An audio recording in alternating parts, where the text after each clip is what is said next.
Welcome, today I've ready with Sony Xperia 5 Mic 4 and I'll show you how to change lock screen wallpaper on this device.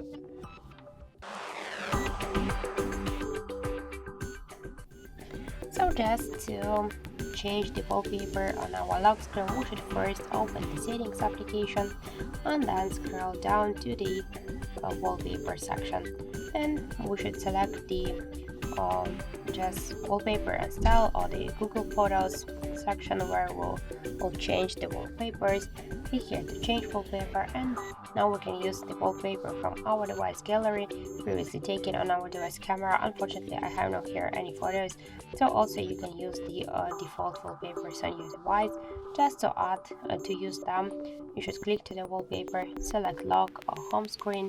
We can also change here the position of the icon of the wallpaper. Click on the right down corner to OK and tap to lock screen.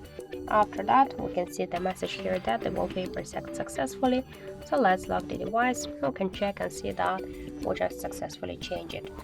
Also, we got one more way how we can do that. Just first hold for a while home screen with your finger, then tap the wallpaper and style section, and by the same way we can just change here the wallpaper. Just click here, by the same way select one from the available wallpapers, tap the lock screen, click to OK, lock screen once again, and that's it. So thank you for watching, and if you find this video helpful, don't forget to leave a like, comment and to subscribe to our channel.